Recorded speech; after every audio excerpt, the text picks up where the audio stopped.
This is Houston Public Media, AUHT Houston, TV8. This week on Arts InSight, everyday strangers. Meeting people who you never met before, complete strangers, making a connection with them, learning something about them, and taking their picture. Hands-on with clay. Teaching is important because it helps me refresh my ideas. Eco-friendly designing. And it created a beautiful effect that it's fire resistant. And rare memories of rock legends. I do a lot to ease the subjects, whatever tensions they have. I'm Ernie Manous, and it's time to get Arts InSight.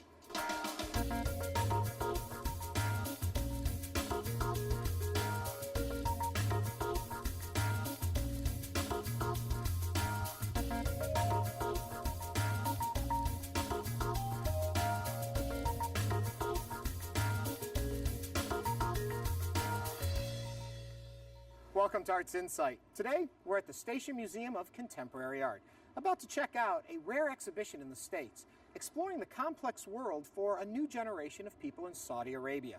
We'll get to that in just a bit. But first, a New York to Houston transplant brings humans of New York to Texas. In a project similar to the popular art collection, photographer Alonzo Williams Jr. has his own candid cultural exploration of everyday strangers in Texas. I'm a city boy. I love places like New York City and Chicago. What's up, brother? All right, all right. Whenever I end up landing in a different city or state, I want to understand the culture first. I want to understand the vibe. All right, young lady. All right. Houston's culture is fascinating to me. Like, Main Street in particular is really my most favorite place because of the metro rails. People are constantly moving. Bro, you mind if I get a picture of you real quick, man? That's what I'm talking about, man. Normal street photographers, they're considered to be the fly on the wall. What's up, bro?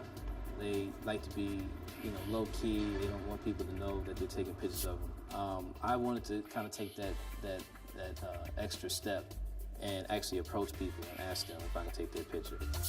Oh, man, we'll bring you to Houston. Hey, man, behave yourself out there, man. Do you mind if I get a picture of you two? Meet you same spot, 3 o'clock. I'll be out here. I'm a little bit closer for I've been working on the project for 2 years now.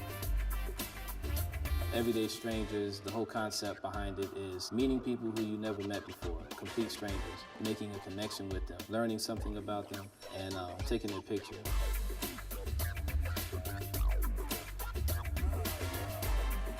Be on social media. I realized that a lot of people have a lot to tell. They have stories. Likewise. But it's hard for people to kind of let those stories out when they don't have the proper outlets. So what I do is I offer that outlet to them by approaching them first, asking them questions. Both artists? Yeah. What kind of art you do?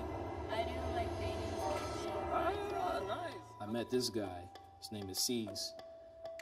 C's is an amazing artist. Was saying that one of the main things that people told me was a waste of time was art. And he said, well, that was just fuel to the fire. Something as simple as that hit me hard because it was a lot of moments when people told me you wasting your time. Are you making money off this? If you're not making money, you're wasting your time. It's kind of like, but I love doing this. This is like something I'm passionate about. Since I've started the project, I probably have a total of maybe 300 plus stories and between 500 to 600 photographs of just random strangers. Everyone to have somebody to talk to every once in a while. And I think that helps us get through the day, we have all these thoughts rambling, we overthink them. But when we have that right person to talk to, you get this release, I love coffee shops, To me, that's the best place to unwind. And, that's normally where I go upload my photos at. And I'm not really much of a book reader. I love books, but I'm very, particular about them. I always see people as those books, Houston is a very diverse city. One of the main things that I'm trying to project with Everyday Strangers is to reveal our similarities, but then the beautiful part of our differences as well. I'm the tallest man in Texas. Take a look, man. Oh, wow. Can I get you out here? Can I take a picture of you out here? But I don't think having differences are bad. I think that's actually a good thing. To be unique is great. I'm a cartoonist. But knowing that we're all unique is even greater. Bertie, you've been all over the place, man. I used to have a club on 6th Street in Albany. What do you not do, man? And one last time. Visit everydaystrangers.net to see more images. Now here we are back at the Station Museum of Contemporary Art, exploring an exhibition called Parallel Kingdom. It's a collection of works by contemporary artists from Saudi Arabia. Joining us to tell us more is the assistant director and one of the curators of the exhibit, Joshua Poole. So Joshua, very impressive exhibition. Curious what it was that drew you to it initially. Well, just first of all, our curiosity about contemporary, what young contemporary Saudi artists are doing. There's not much written about this type of work. It's actually just started kind of coming about through Edge of Arabia and Culture Runners. Have been a big proponent of promoting work from the Middle East, and most of it's been in Europe, the exhibitions they've put on. And the work itself is fantastic. I mean, there's some amazingly provocative pieces that we felt we had to show. How encouraged is the art scene over there? How much of this is supported? Not much. There's not really a whole lot of understanding. It's of image-based work, especially contemporary work dealing with contextual issues. It's safe to say that the majority of this work probably couldn't be shown, or wouldn't be shown is a better word, and inside KSA. So, I mean, some of this work has exhibited there, and they have galleries, but it's mostly commercial. So, which is a big reason why, most of the exhibitions have been in Europe, and then now in the this tour, which is in the United States, trying to gain support and kind of discover an understanding for its place in the art world. Before we break it apart into individual pieces, Sure. I'm curious, as a whole, what does it tell you about what these artists are saying today? It's all over the place, but a lot of it to me is the main thing that draws me into it is the kind of questions and the thinking and the challenges about identity. And that was the thing that linked it to me for both, a Saudi audience as well as an American audience. For them, it's kind of learning about what it is to be Saudi in the world today. And for us, it's, kind of breaking what we know of Saudi in our world today, if that makes sense. Yeah, a couple pieces that you're most fascinated by. The mosque outside, Heaven Has Many Gates by Ajlan Garam, which is, it's beautiful. It asks all the right questions and doesn't necessarily answer them all, but leads the viewer in a way to discover that on their own. The Capitol Dome behind you is, again, stunning, and when you walk in, it kind of dominates the whole room, but there's some work in here that's really amazing. Before I let you go, what do you want people to take away from this exhibit? That it's probably not what they expect. I mean, that's the biggest thing and it's been the biggest takeaway for most people is they come in and they go, wow, I'm pleasantly surprised. There's a lot of very, very thoughtful, very mindful work. And there's even, a bit of humor with Tough as 11's, YouTube channel. There's several videos that can be watched, and most people kind of find them spending about an hour sitting on the couch watching these YouTube videos, which are, again, brilliant in their own right, and the fact that they realized, through kind of self-critique, you can say a whole lot more. Wow, Joshua, thank you very Sure. much. Fascinating exhibit. Thank you. Go to stationmuseum.com to find out more. Next, a ceramic and sculpture artist from Minneapolis uses his hands and custom glazes to create truly signature pieces.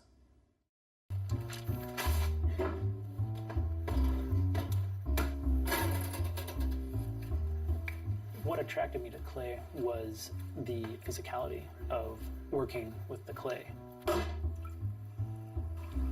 As much as it may involve simply sitting at the potter's wheel, and that's what we always see projected, with clay there's so much responsibility. The physicality of moving the clay, wedging the clay, sitting at the wheel, forming, shaping, glazing, into the kiln, out of the kiln. I enjoy that physical engagement.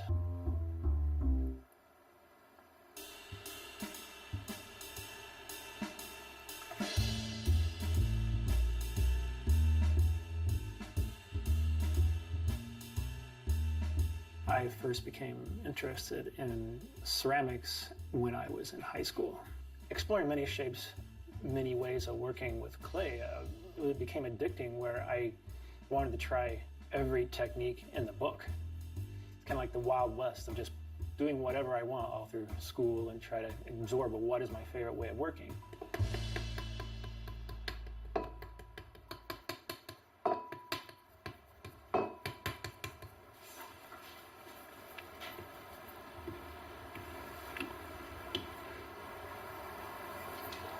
This is one of my favorite parts, is the carving. Because the lines start to come alive, these lines start to become sharp from top to bottom.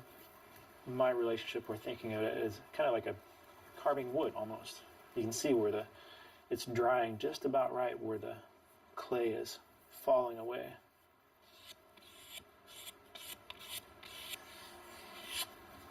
The carving is a great way of quickly removing material. I find the carving marks can be distracting from the overall form.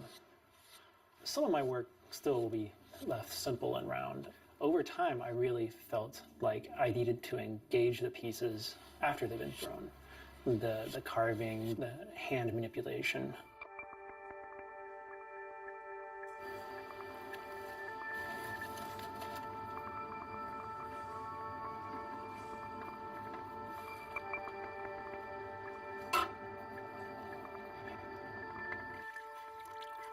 Glaze formulation is very rewarding, yet at the same time very challenging, because I want to deliver a beautiful surface, but I need reliability as well. And when you have all these number of ingredients that chemically react, they can become volatile and deliver unreliable results. Glazing now is a slow process, but it's very rewarding.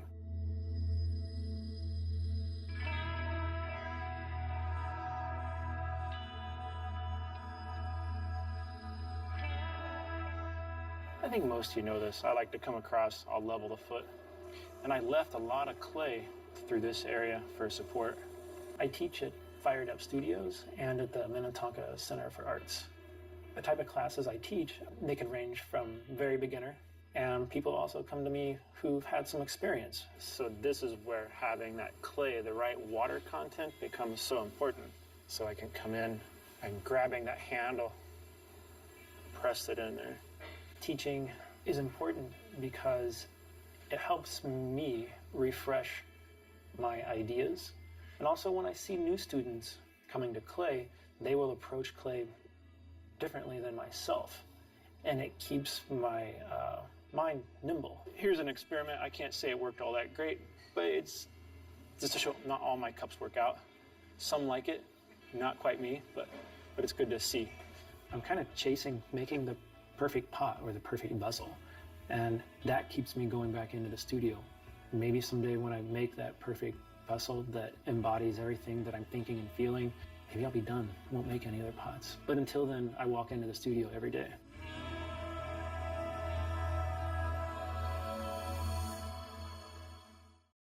See more at ernestmiller.com. Up next, there's a couture fashion designer who only works with sustainable materials. Her recent collection threads together a love of her adopted city of Columbus and an eco-conscious sensibility.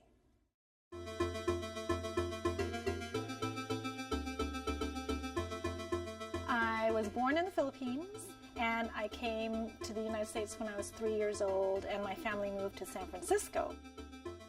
I was a t-shirt and jeans kind of a girl, and I really didn't have that much interest in fashion. It was more about textures, and I didn't know how to put it into words, but I think I was a textilian as a child.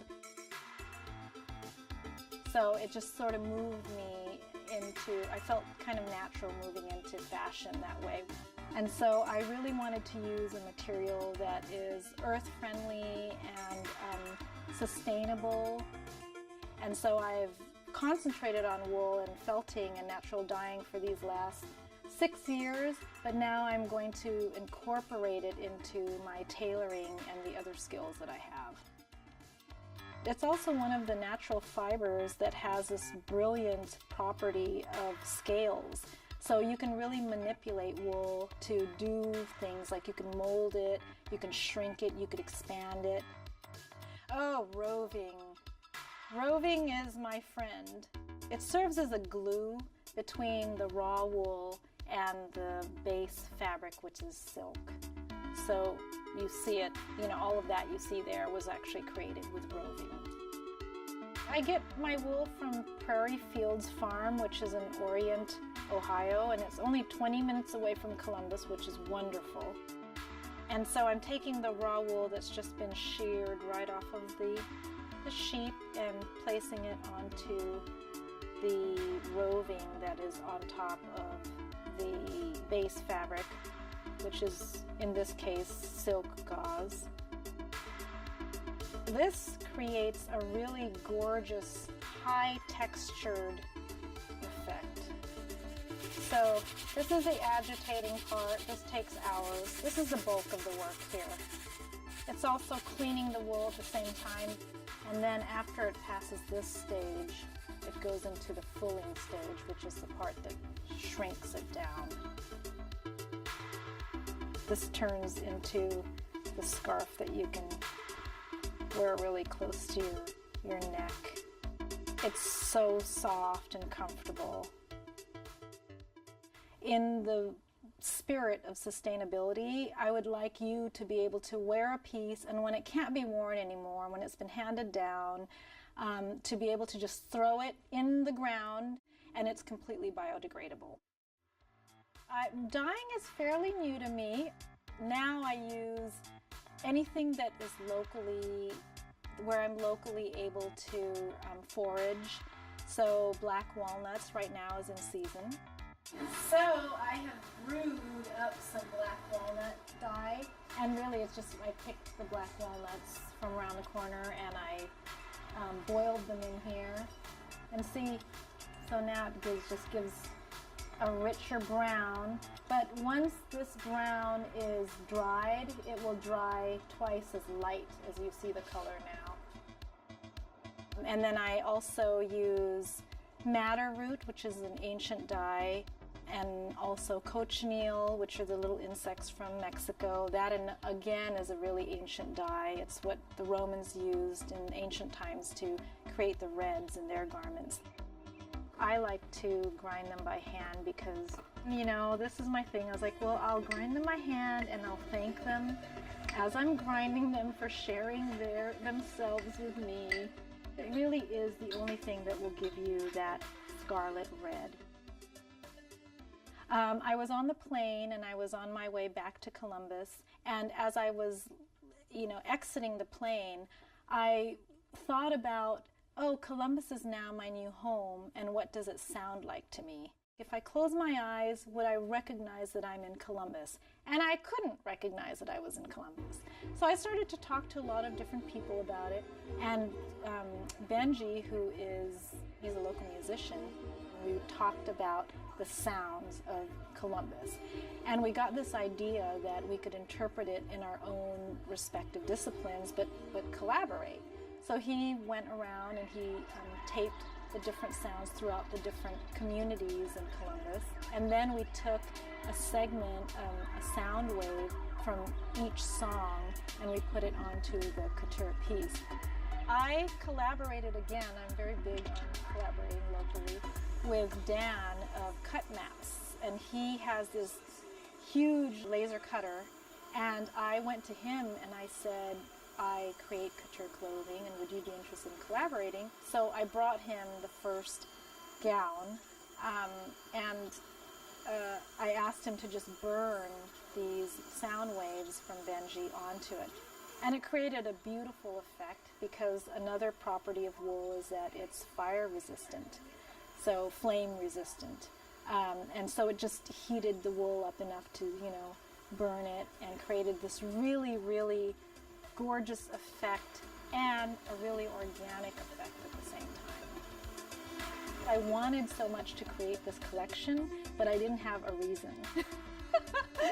And so Fashion Meets Music Festival came up and they asked me if I would like to show, and I thought, what a perfect venue to show music and fashion fusing. I think that in Columbus there is so much untapped talent, but when you bring us together inside of our disciplines, I think we can make some amazing things, and amazing things happen too. So yeah, I love it here.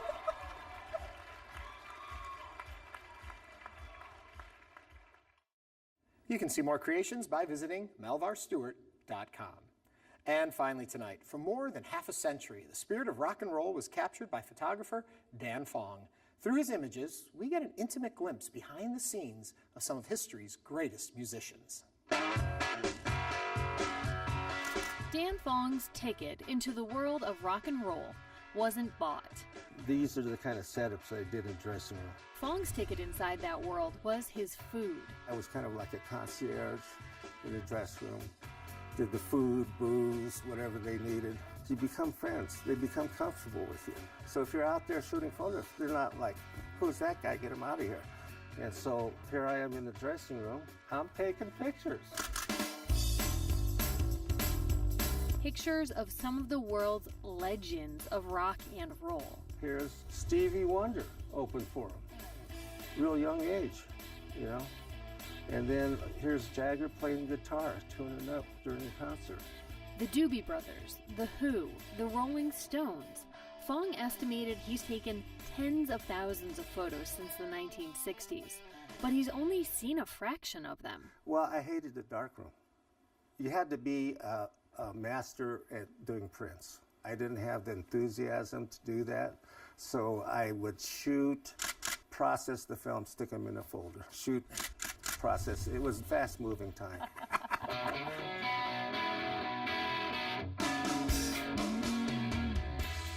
These photographs are rare, you know, because they really did. Even then, they wouldn't let people in the dressing room stuff. But what I've done is I haven't cropped anything out. I think that everything in the shot is historically valid, you know, down to the guitar in the corner, to like the type of booze they were drinking, you know, and the way the dressing room was set up. When I shot The Who, I wasn't even aware of some of the photographs I had because I didn't have enough negative sleeves. So I stacked a whole bunch of negatives and I stuffed them in 1 or 2 negative sleeves. Not long ago, Fong sorted through the sleeves and was surprised to find hundreds of frames.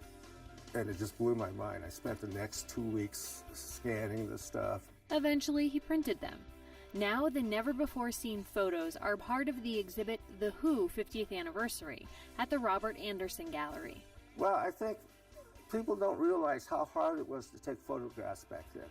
They weren't autofocus cameras. They weren't automatic exposure cameras. It was very hard. You know, I shot transparency, and if you're off a third of a stop, your shot is blown. This is taking it to the streets, you know, platinum and gold. Fong also worked as media coordinator for the Doobie Brothers. He designed several album covers, including Taking It to the Streets. That cover turned out differently than he proposed. Do not use, you know, this is the original color. It was supposed to be black. And I showed him the proofs before they left on the plane. They got back from Japan. He looked at it in black and got real pissed off and wanted me fired and changed the album cover to white. But they didn't fire me. I never thought that I was that great of a photographer when I was doing it. And it's really funny looking at the stuff now because I look at it and go, geez, man, I didn't do bad. Fong's not the only one pleasantly surprised by his work. My God, you have the only pictures of us opening for Cat Stevens. In addition to photographing internationally known rockers, Fong also fixed his lens on Colorado legends of rock. Among them, R&B singer-songwriter Chris Daniels, Harry Tufts, considered the Rocky Mountain region's godfather of folk music, and funk singer Freddie Gowdy. So something that I read that former Doobie Brothers drummer John Hartman said is that you capture, quote, the depth of the subject's personality. Do you think that's true? I do a lot to ease the subjects, whatever tensions they have.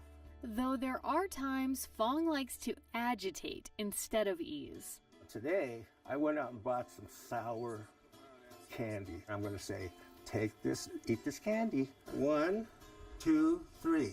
Suck on them good now.